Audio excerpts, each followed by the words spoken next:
창세기 19장 23절부터 29절까지 말씀을 다 같이 한 목소리로 봉독하시겠습니다. 시작. 롯이 소알에 들어갈 때에 해가 돋았더라. 여호와께서 하늘 곧 여호와에게로서 유황과 불을 비같이 소돔과 고모라에 내리사 그 성들과 온 들과 성에 거하는 모든 백성과 땅에 난 것을 다 엎어 멸하셨더라. 롯의 아내는 뒤를 돌아본 고로 소금 기둥이 되었더라. 아브라함이 그 아침에 일찍 일어나 여호와의 앞에 섰던 곳에 이르러 소돔과 고모라와 그 온 들을 향하여 눈을 들어 연기가 옹기좀 연기같이 치우름을 보았더라. 하나님이 들의 성들을 멸하실 때 곧 롯에 거하는 성을 엎으실 때에 아브라함을 생각하사 롯을 그 엎으시는 중에서 내어 보내셨더라. 아멘. 이 창세기 19장의 중요성은 지난주에도 정리해서 말씀드렸습니다만은 단순히 그 지면상으로 창세기 11장에서 시작해서 14장까지 아브라함과 같이 동행을 했고 또 지금 19장 무려 38절까지 이 롯에 대해서 기록했기 때문에 이 지면으로 봐도 성경에서 강조하는 것이 어떤 것이냐 하는 것을 가히 짐작하고도 남은 믿습니다. 그런데 그렇게 그 지면을 많이 할애하신 가장 중요한 게 뭘까? 그건 더 말할 거 없이 성경 중에서 아마도 구원과 심판을 가장 잘 정립해 준 부분이 이 바로 창세기 19장 롯을 통한 정립이다. 그렇게 보셔야 되겠습니다. 성경이 지면을 많이 할애해서 강조하는 건 당연히 그렇지 않습니까? 근데 제가 보면 참 딱한 것은 그 구원과 심판론이 이 지구상의 유대교도 그렇고 기독교도 다 성경적으로 올바로 정립되어 있지 않아요. 당연히 그 노아의 홍수와 지금 그 소돔과 고모라가 하나님께서 심판하실 수밖에 없는 죄악이 아주 만연했다. 그 점은 다 동일해요. 다만 죄가 뭐냐? 그 반대로는 구원이 뭐냐 하는 문제죠. 그를 가장 실제적으로 정립한 게 이 창세기 19장이 아닐까 그렇게 여겨집니다. 대체로 다른 데는 그 영적인 것을 물론 육적으로 기록했기 때문에도 다 마찬가지겠습니다만은 좀 보기에 따라서는 상당히 관념적으로도 이해할 수 있는 요소가 많이 있어요. 그런데 창세기 19장은 아주 가장 심판과 구원이 실제적입니다. 그렇기 때문에 실제로 있어서의 이 구원과 심판에 있어서의 창세기 19장의 정립은 가히 절대다 그렇게 말씀드려도 과언이 아닙니다. 우선 제일 먼저는 이 창세기 19장을 정립할 때 심판론부터 당연히 정립해야 돼요.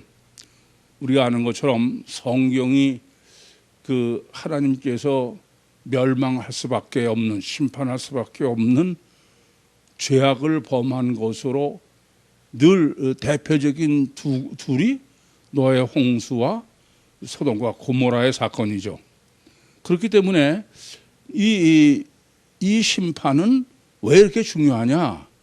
물론 과거의 심판이니까 우리가 심판을 받지 않아야 된다는 측면에서 다르게 말씀드리면은 구원론을 정립함에 있어서도 이 두 심판을 올바로 정립하는 문제는 절대로 중요합니다. 그러나 더 현실적이고 실제적인 것은 종말 심판 문제입니다. 종말 심판은 이 두 심판이 절대적 조건으로 되어 있어요. 그렇기 때문에 이 두 노아의 홍수의 심판과 소돔과 고모라의 심판을 신학적으로 올바로 정립하지 못하시면은 종말의 심판론을 올바로 정립할 수 없다. 그런 말씀입니다. 좀 더 생각하실 문제는 지금 그 전 세계 기독교까지 합해서 세계는 마치 그 종말이 있다 그러는 것은 그건 좀 정신이 이상한 사람들의 주장같이 치부하는 때가 됐어요. 그러니까 실제로 종말은 아예 입 밖에 내지 않습니다. 거의 그냥 교회에서 부자 되고 잘 살고 이런 것만 얘기하는 거지. 그러니까 실제로 종말이 있느냐 없느냐 그 문제는 아예 언급도 안 해요. 제가 신학교에서 공부를 할 때도 실제적인 심판론을 성경적으로 제시하고 그러면은 무슨 세대주의다 이상하게 해가지고서는 그 심판론을 기피합니다. 그래서 우리도 여러분도 아시다시피 환란 전 재림설이냐 환란 후 재림설이냐 대체로 환란 후 재림설로 정립해가지고 고진감래하는 거다. 그러니까는 그것은 그저 말만 있는 거지 지금 우리가 이 땅에서 십자가를 지고 고난을 겪으면서 사는 것이다. 그것이 곧 종말이다. 이런 해석을 하는 것입니다. 그러니까 종말이 없으면 좋은 거예요. 그러느라고 아예 종말론을 입 밖에도 안 내는 거다. 그렇게 보시면 돼요. 그러나 제가 볼 때는 이미 코로나 사태 때문에 여러 번 말씀을 드렸습니다만은 실질적인 종말은 지금 진행되고 있습니다. 이 점을 꼭 아셔야 돼. 지금 그렇게 다른 사람이 그러듯이 그게 말이지. 지금 창세기 19장 말에 롯의 사위 될 사람처럼 농담으로 여기는 때가 아니에요. 이것은 틀림없이 하나님은 살아계시고 하나님이 살아계시면은 천국과 지옥은 틀림없이 있습니다. 그 천국과 지옥이 있으면 그건 종말은 반드시 있는 거예요. 그리고 모든 면으로 보면은 종말은 지금 틀림없이 지금 종말 때에 우리 살고 있어요. 이 점을 잊지 마셔야 돼. 근데 2000년 교회사가 맨날 지금이 종말이라고 그러고도 2000년을 흘러왔으니까 지금도 똑같은 생각을 해. 그건 전혀 착각을 하시는 거야. 그런 측면에서도 이 오늘 본문의 정립은 종말론적으로도 대단히 중요하다. 그렇게 이해하시면 되겠습니다. 우선 그 노아의 홍수의 심판이 왜 이렇게 중요하냐? 그것은 창세기 6장 이하의 내용인데 그것은 우선 아셔야 될 것은 하나님이 실제로 계시냐 안 계시냐, 성경이 실제로 하나님의 말씀이 아니냐, 그것은 구원론보다는 심판론이 더 정확한 것이다. 그러니까 노아의 홍수가 실제로 있었느냐 없었냐, 그게 문제다. 그게 노아의 홍수를 아무리 있다고 서로 그래봐야 그것은 말장난이에요. 저는 여러분이 아시다시피 공룡 발자국 화석으로 이건 틀림없는 역사 사실이다. 지금 말도 안 되는 진화론 신비한 얘기 가지고선 그게 없었던 것 같이 지구가 무슨 몇십억 년 무슨 소리 하는데 천만에 맞습니다. 그래서 이 노아의 홍수는 역사적으로 실제로 있었다. 그걸 가장 과학적으로 완벽하게 정립하는 것이, 증거하는 것이 발자국 과학입니다. 그것은 이미 그 영어로 번역된 거를 유튜브 아니죠. 아마존에 그 유료로 볼 수 있는 이북에 올려 있어요. 하나님이 언젠가 그 논문서부터 되겠죠. 보게 하시겠죠. 근데 이 노아의 홍수는 물로 심판하신 것이고 전 지구수를 다 심판한 거다. 그러시면서 하나님께서는 약속을 하셨어요. 다시는 물로 모든 생물을 다 멸하는 심판을 하지 않겠다. 우선 노아의 홍수가 하나님 심판의 필연의 절대적인 예임과 동시에 대신 종말 심판은 물 심판으로 전 인류가 멸망하는 그런 심판은 없다. 그부터 성경적으로 바로 정립하셔야 됩니다. 주님께서도 마태복음 24장 32절부터 39절에 종말 심판의 예표로 바로 노아의 홍수 사건을 말씀하셨어요. 누가복음 17장 26절부터 27절에도 롯의 때와 같이 그렇게 종말이 온다. 그러니까는 이 노아의 홍수와 소돔과 고모라의 문제는 틀림없이 종말의 예표다. 그래서 이제 두 번째는 그렇기 때문에 종말의 심판 때문에라도 노아의 홍수와 소돔과 고모라의 심판을 정립해야 된다. 그래서 그러면 소돔과 고모라의 심판은 어떤 것이냐? 우리가 지금 정립하고 있는 것입니다. 이것 역시 성경적이요 율신으로서는 심판을 할 수밖에 없다. 심판 필연의 죄다. 그게 뭐냐? 그 문제가 가장 중요한 것이 두 심판의 내용이 되겠죠. 그러면서 지금 소돔과 고모라는 본문대로 유황과 불이 하늘에서 비같이 내려서 멸하셨어요. 그런데 이것은 노아의 홍수 때 어떻게 하나님이 언약을 하셨냐면은 첫째는 물이 전 지구의 사람을 멸하는 심판이 다시는 없겠다 그랬습니다.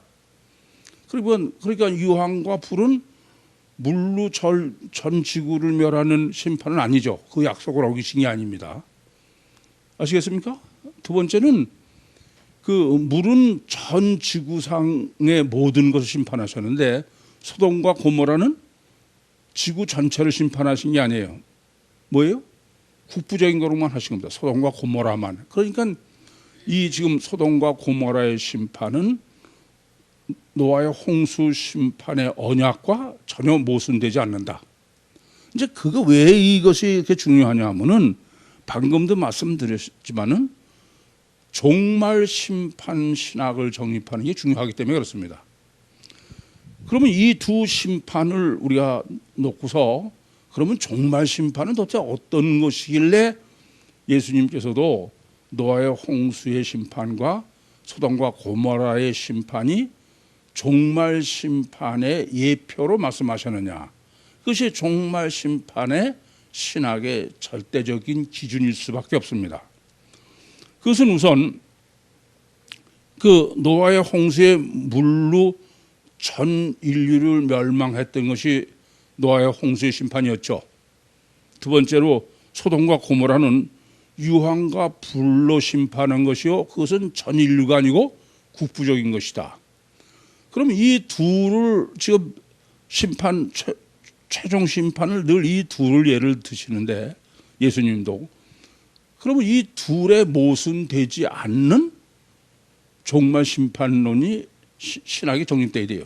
그럼 그거 어떤 것이 되겠느냐? 종말 심판은 우선 유황과 불이지 물은 아니다. 이해되시죠?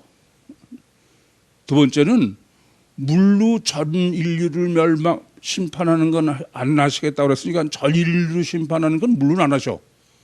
그러면 종말 심판은 유황과 불과 그러면서 전 인류를 심판하는 거예요. 그래서 예수님께서도 지구 이 세상 전체에 오는 것이지 종말 계시하실 때 국부가 아니다 겁니다. 다만 그건 물이 아니고 불과 유황이다. 그래서 그것은 별이 충돌을 한다뇨. 별 어떤 일이 있을지는 우리는 그건 구체적으로 몰라요. 그러나 분명한 것은 하나님이 계시고 천국과 지옥이 있으면은 창조가 있으면 종말이 있는 것입니다. 그래서 대환란의 종말의 심판이든 계시록 20장 10절, 11절에서 15절의 심판이든 그 심판은 전 인류의 심판이요. 그것은 유황불에 늘 던진다고 말씀하시죠. 그래서 불심판이다. 우선 여기까지를 정립을 하신 후에 아까도 말씀드렸지만 본문이 중요한 것은 구원론과 심판론, 심판론과 구원론의 문제다. 그럼 성경은 누누이 구원과 심판, 심판과 구원을 창세기부터 처음부터 계시하신 것인데 이 본문이 왜 이렇게 하나님께서 지면을 많이 하라셔서 강조하시느냐. 먼저 결론부터 말씀드리면은 가장 직접적이요, 가장 실제적으로 계시한 거예요. 가사 다른 죄 같은 거는 이게 실제로 하나님이 하신 건지 또는 이게 심판인지 아닌지 그게 관념으로 해석할 수도 있어요. 근데 이것은 아예 가장 실제적으로 했어. 꼼짝 못하게 직접으로. 예, 그 점 때문에 대단히 중요하다. 그런데 아까도 말씀드렸지만 지금 지구상에 있는 유신 종교는 하나님의 심판과 하나님의 구원이 직접이거나 실제가 아니에요. 전부 간접입니다. 대표적인 피복음도 간접이죠. 또 내가 선하고 의롭게 살면 구원받는다. 그건 하나님으로서는 다 간접이야. 직접이 아닙니다. 그리고 다 관념이에요. 그런데 반해서 지금 이 소돔과 고모라 성의 심판과 구원론은 가장 실제적이고 가장 직접적이다. 그래서 이것은 여러분이나 저한테는 절대로 중요한데요. 그런데 다른 피복음이나 또는 유대교나 이쪽에서는 이것은 전부 관념으로 생각하지 실제로는 생각하지 않습니다. 실제는 뭐가 실제냐? 예컨대 동성애 같은, 기독교도 다 동성애가 문제가 되는 거 아니에요? 과연 이 본문이 그런 문제냐 하는 것은 이제 구원과 심판론을 직접 본문에서 마지막 정립을 하는 문제니까 정립해 보시면 명확해질 줄로 압니다. 우선 구원론이에요. 본문이 지금 계시하는 구원론. 그 구원론은 어떤 구원론이냐? 조금 아까도 말씀드렸지만 본문은 직접 유일신이 직접 구원하시고 유일신이 구원의 실제다. 그거를 가장 실제적으로 계시한 것이다. 늘 말씀드리지만 유일신은 직접 강림하셔서 직접 인간과 함께 하시고 직접 역사하셔서 직접 구원하시는 것이지 간접이 아니다. 이 점은 보통 중요한 문제가 아니에요. 이건 여러분과 저한테만 중요하지 다른 사람들은 직접 그냥 막연하게 직접이지 간접이 어딨냐 그런 식이고 예수 피로 제사받고 구원도 그게 마치 직접인 것처럼 그렇게 생각하고 있는 게 기독교의 가장 정확하게 된 기독교마저 그런 구원론을 가지고 있어요. 그런 입장에서는 본문이 보일 리가 없습니다. 우선 본문은 어느 정도냐? 지금 1절부터 3절에 두 천사를 롯이 영접했죠. 가장 직접이야. 땅에 엎드려서 절하고 발 씻고 그렇죠? 또 4절부터 11절에는 집 안에 두 천사와 롯이 같이 있었어요. 그리고 결국 12절부터 22절까지는 이 소돔과 고모라를 멸망시키는데 어느 정도로 직접이냐? 아예 천사가 롯의 가족의 손을 아예 끌어낸 거야. 그 가장 하나님이 직접 구원했다는 아주 확실한 계시죠. 예레미야서 31장 32절에 보시면은 여호와가 너의 열조의 손을 잡고 애굽에서 나왔다. 그렇게 실제 강림하셔서 함께 하셔서 구원하는 하나님의 역사를 계시하죠.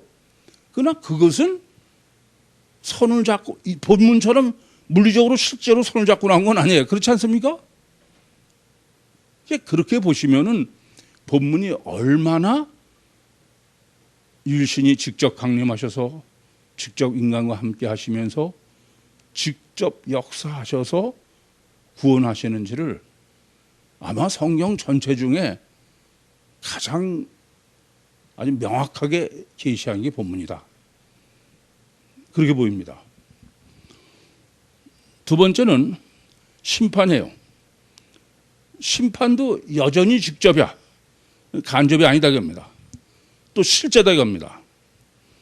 그 지금 여호와께서 하늘 그리고 하늘 그러다가 여호와에서 지금 유황과 불이 소돔과 고모라에 비같이 내리는 거예요. 그러니까 이건 뭐 노아의 홍수 때는 비가 쏟아졌다. 그게 하나님이 실제로 하셨나 안 하셨나? 물론 성경으로는 그렇지만 달리 생각할 수도 있어 얼마든지. 근데 이건 꼼짝 못하는 거야. 이게 심판도 어떠냐? 하나님이 직접 강림하셔서 직접 인간과 함께 하시고 지금 직접 있는 거야. 그래서 하늘에서 내렸다고 그러는 것도 여호와께서 유황을 내렸다는 거예요. 직접이죠. 직접 함께 하시고 직접 심판하신다. 그러니까 구원과 심판이 절대로 간접이 아니다 이겁니다. 그러니까 뭐 너희 뭐 죄 지면은 우리가 다른 거 해서 뭐 사업에 실패하고 그런 얘기가 아니야. 이건 아예 그냥 이해되시죠? 무슨 말씀인지. 구원이고 심판이고 아예 그냥 꼼짝 못하게 실제로 직접.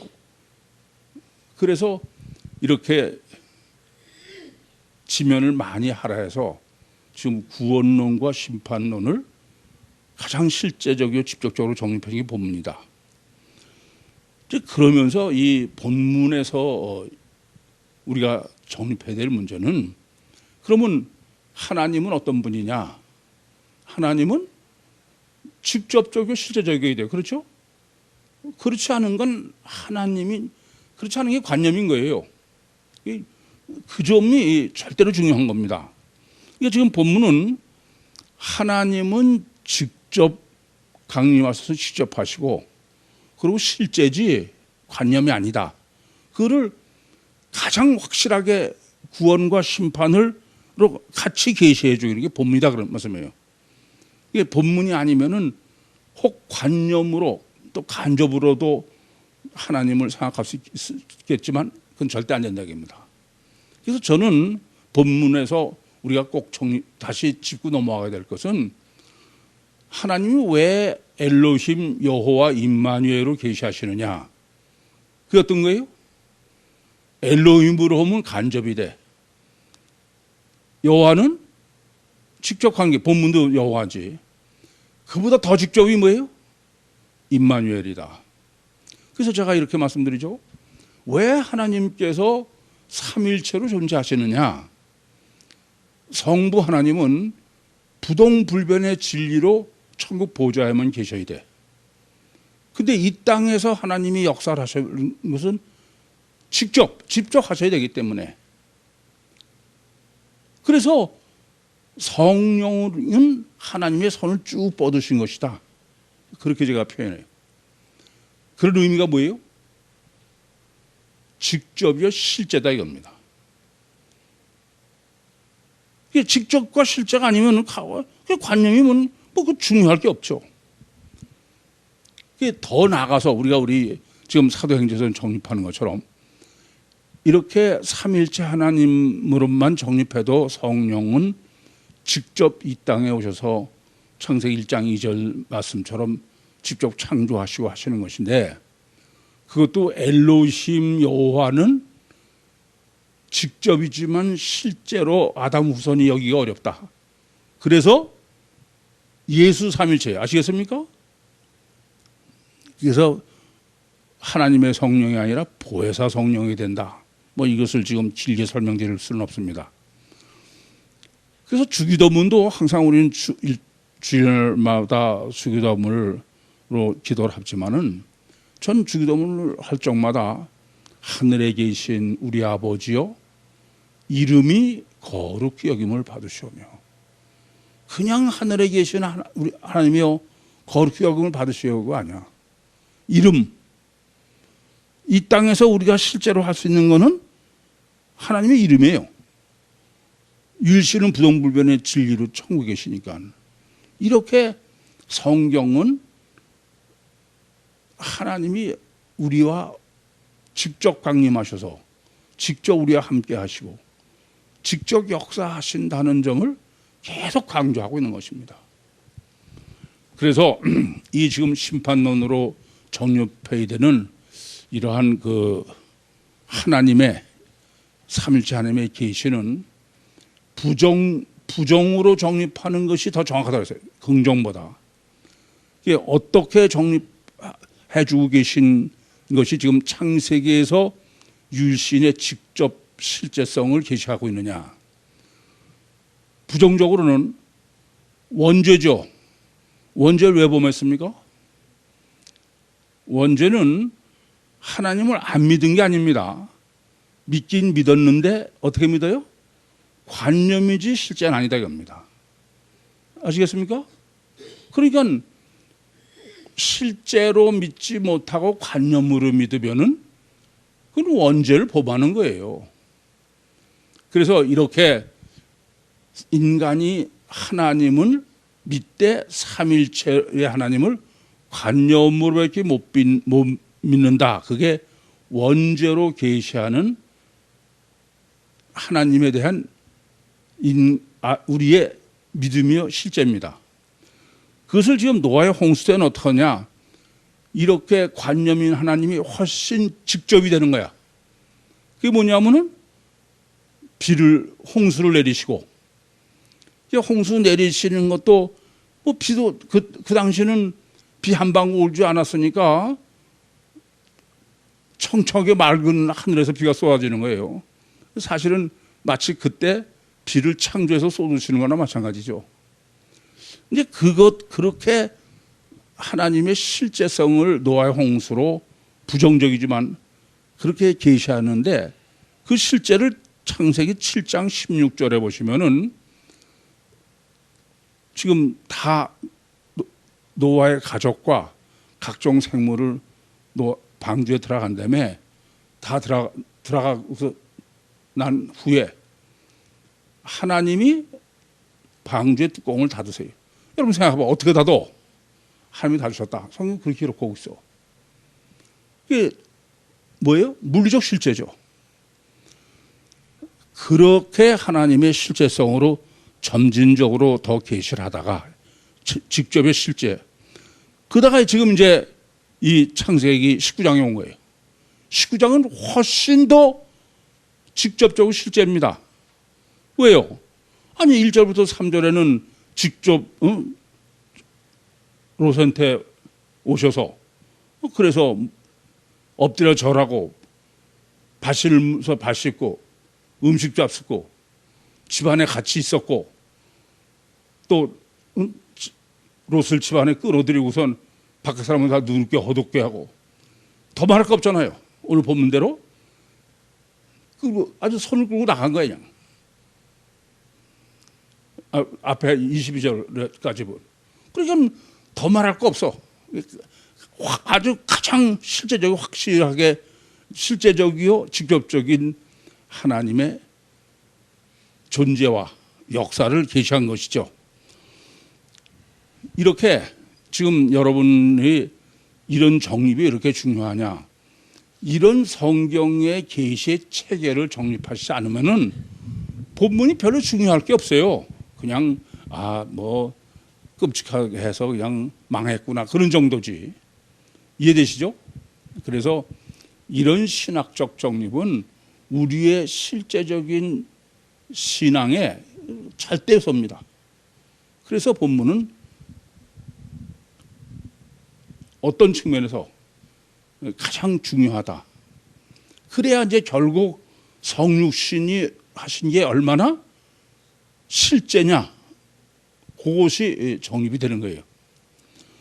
자, 그러면 이제 본문에서 정립하는 구원과 심판, 심판과 구원의 신학을 실제적인 것을 본문이 정립해 줬다고 말씀드리니까 그것을 정립해야 되겠습니다. 우선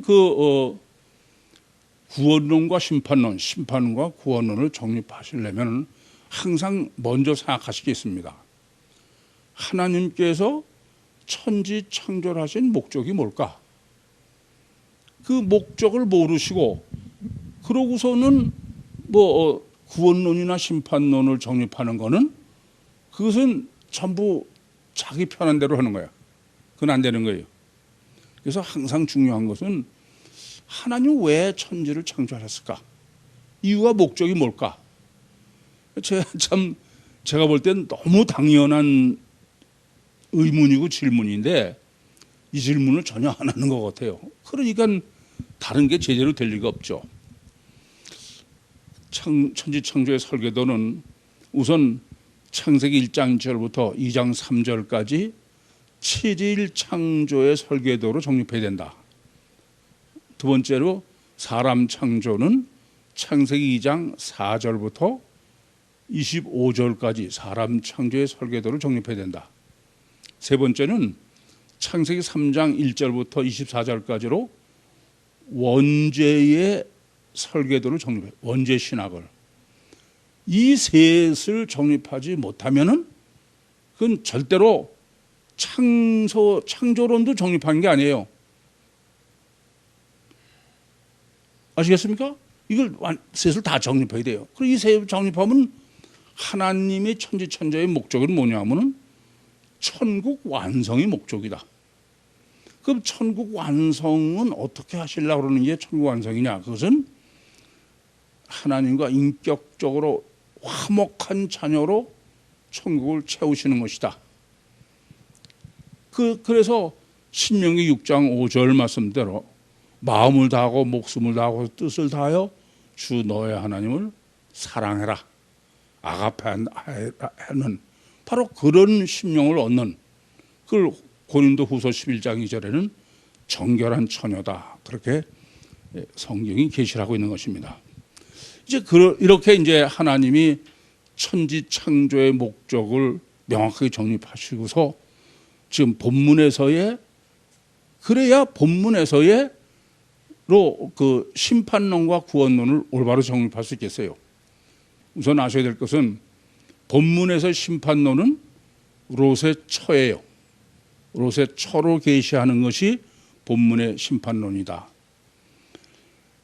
많은 잘못을 저지르는 것은 하나님의 심판을 항상 뭐로 생각하냐면은 자범죄, 즉 그 종교적 인간관계의 죄가 하나님의 심판의 기준으로 생각하는 거예요. 그래서 조금 전에도 왜 천지창조의 목적을 정립했냐면 하나님은 전혀 욥기 35장 5절에서 7절에 기록한 것처럼 우리의 자범죄가 하나님이 우리를 심판하거나 구원하는 기준이 아니다. 아시겠어요? 인격적으로 화목한 자녀를 구원하시는 것이다. 이제 그러셔야 이 롯의 처를 올바로 해석할 수 있어요. 여러분, 롯의 처는 지금 소금기둥이 됐으니까 심판받은 사람은 심판의 대표로 기록한 거 아닙니까? 예수님께서도 마태복음 24장 19절에 롯의 처를 생각하라고 해요. 롯의 처, 누가복음이죠. 누가복음에 그 롯의 처를 17절 롯의 처를 생각하라고 해요. 이건 롯의 처가 심판의 기준이야. 그런데 롯의 처가 그럼 뭐냐? 성경이 롯의 처가 동성애를 했어요? 살인을 그런 거 전혀 없어. 그러니까 그런데 지금 롯의 처를 심판의 모델로 세우는 거예요. 그건 이미 정립해 준 대로 성인본이 문제죠. 그리고 롯의 처는 뒤를 돌아본 거야. 누가복음 17장 32절처럼. 누가복음 17장 32절에 그 종말을 예수님께서 말씀하시면서 롯의 처를 생각하라고 합니다. 롯의 처가 종말 심판의 기준이다 이겁니다. 그러면 성경에 롯의 처가 무슨 다른 죄를 졌다 그런 기록이 전혀 없어. 그러니까 롯의 처를 생각하라고 그러지 않고 소돔과 고모라 사람들을 생각하라. 그러면은 동성애로 해석할 수도 있겠죠. 그렇죠? 근데 롯의 처는 전혀 그렇게 해석할 수가 없는 거예요. 그래서 바로 롯의 처의 문제는 몸은 소돔과 고모라에서 나왔는데 마음이 소돔과 고모라에 잡혀 있다. 그게 뭐냐면은 인본이다 이겁니다. 그것은 저는 사람들은 성경을 보면서도 자기가 원하는 보고 싶은 죄로 보고 싶은 의로 보는 거야. 조금 전에 제가 잘못 말씀드렸지만 마태복음 24장 19절은 무슨 말씀이냐면은 아이벤 자들과 젖먹이는 어미에게 화가 있다고 합니다. 종말 심판의 대상이 누구라고요? 네? 아이벤 자야. 아니 아이벤 죄예요. 그래 안 그래요? 젖먹이는 죄입니다. 왜 그래요? 아이벤 사람하고 젖먹이는 어미는 가장 인본적일 수밖에 없어. 그게 심판이다 그래요. 근데 어떻게 그것을 뭐 윤리도덕적 죄가 심판이라고 할 수 있어? 이건 전혀 불가능한 얘기예요. 그건 성경은 아무 상관없는 짓을 하는 것입니다. 다시 한번 말씀드리지만 이 하나님의 심판은 두 가지를 항상 잊지 마셔. 하나는 누가복음 17장 32절에 롯의 처를 생각하라. 두 번째는 마태복음 24장 19절에 아이벤 자들과 젖먹이는 자들에게 화가 있다. 이건 절대로 하마르티아 종교적인 의와 죄로는 해석이 불가능해요. 그렇지 않습니까? 이제 이번에는 구원입니다. 롯의 구원이죠. 롯은 지금 그 소돔과 고모라에 멸망하는 데서 지금 하나님이 손을 끌고 나오셨어요. 그렇죠? 그러니까 틀림없이 롯은 지금 구원에 실제 보이는 거로 계시하신 건 틀림없습니다. 그럼 어떻게 롯이 구원을 받았느냐? 바로 롯의 처가 심판을 받은 것이 무엇이다라고 정립했으면은 지금 롯은 이미 정립해 드린 대로 1절부터 3절에 두 천사를 영접했고 또 집안에 같이 있었고 그러고선 지금 손을 끌고서 하나님이 소돔성에서 끌어낸 거예요.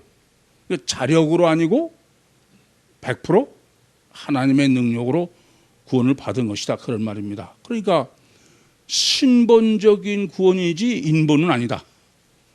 그건 확실해요. 그렇죠? 그리고 하나님의 능력이지 자기 능력은 아니다. 그러니까 구원은 내가 선하고 의롭고가 아니에요. 그거 가지고는 구원은 성립하지 않아. 이해되시죠? 그런데 롯의 이렇게 구원에 보이는 계시를 한 이 롯을 놓고 이제 진짜 성경적 구원론 정립이 중요한 거야. 롯이 그러면 구원을 어디까지 우리가 해석해야 되느냐? 그게 문제가 되는 겁니다. 우선 그 롯의 구원은 방금도 말씀드렸지만 지금 1절부터 3절에 두 천사를 영접했고 4절부터 11절에는 같이 있었어요. 집안에. 그런데 그런가 하면은 다른 측면이 있어. 이렇게 지금 영접하고 하나님과 함께 있었고, 이건 어떤 요소냐 하면은 아벨이 침몰해 있는 셋의 후손이죠. 이해가 되십니까? 요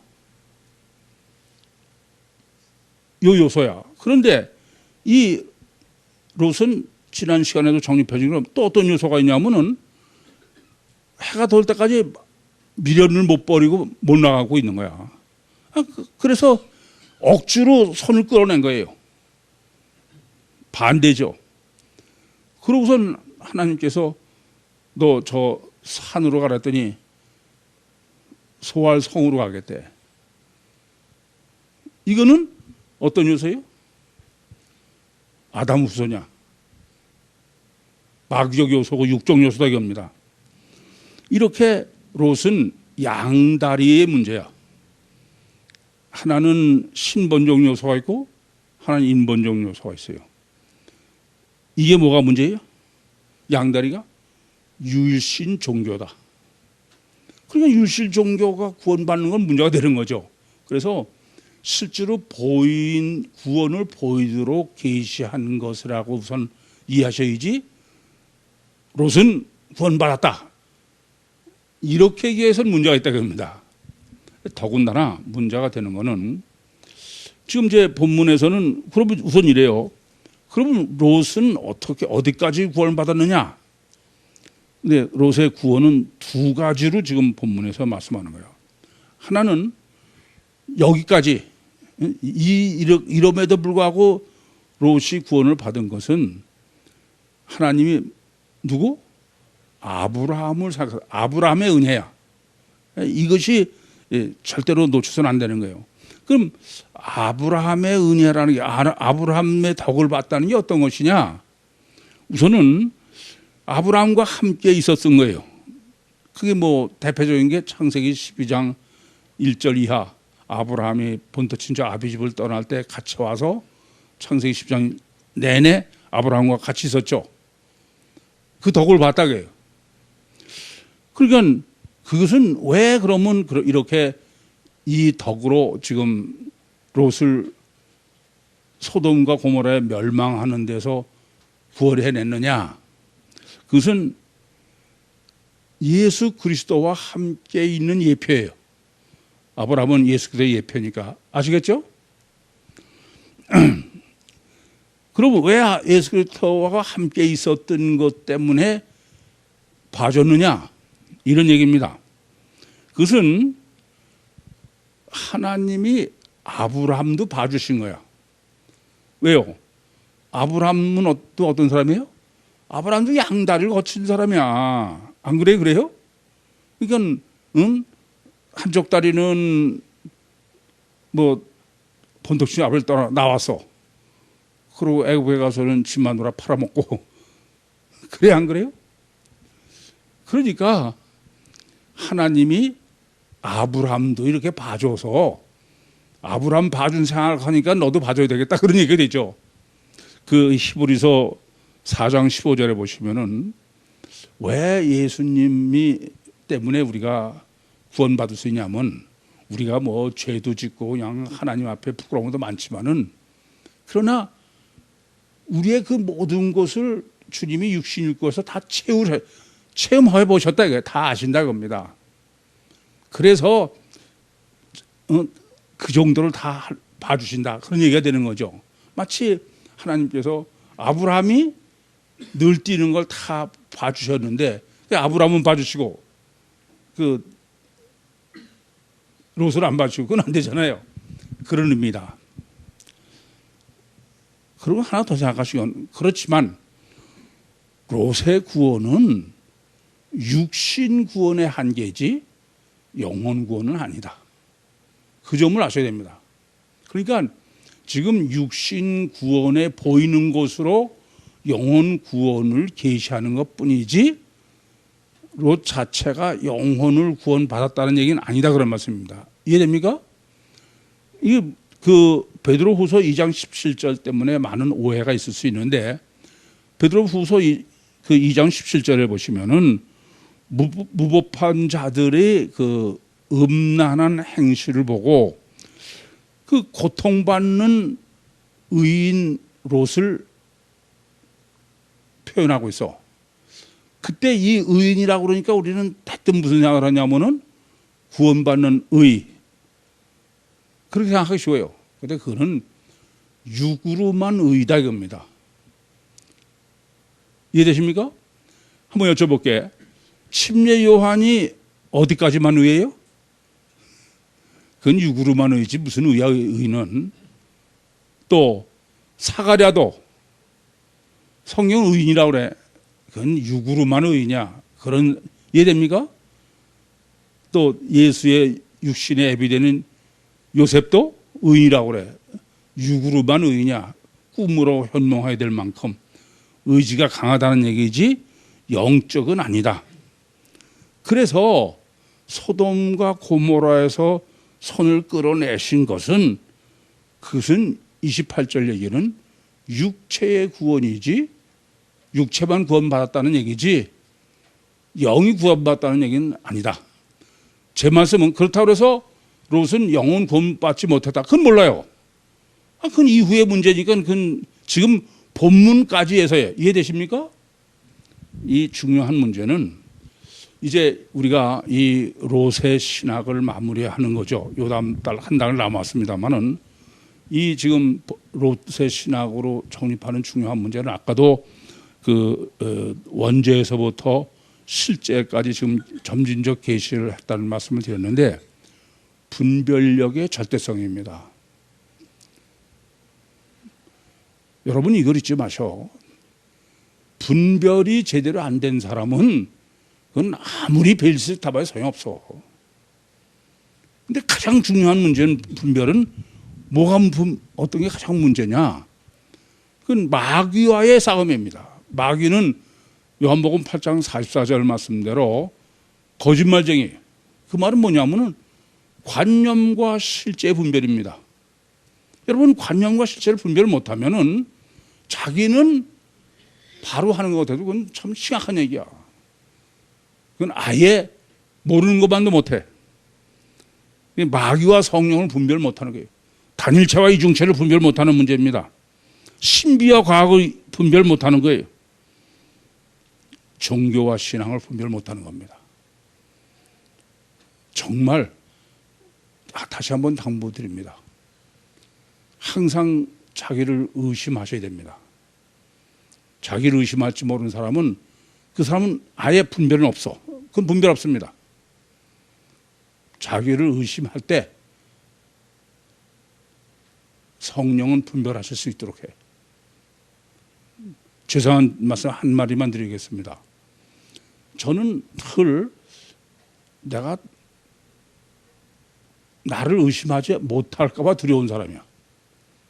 지난번에도 우리 가족하고도 그런 얘기를 했는데 제가 조금 전에 어떤 걸 봤어. 방금 전에. 근데 분명히 저는 하얗게 봤다고 합니다. 근데 조금 후에 어떤 사람이 와서 저한테 그거 까맣다. 그러면 저는 아까 내가 잘못 봤나? 그러지. 야, 넌 무슨 소리야? 내가 봤는데 그거 탁 무시 하얘. 그러지 않아요. 왜요? 여쭤볼게요. 여러분, 이게 하얘 까매요? 예? 이걸 잊지 마셔. 여러분 하얗죠 이거예요. 마귀와 역사하면 까맣게도 보여. 자기를 의심할지 모르는 사람은 절대로 마귀종이야. 질문 있습니까?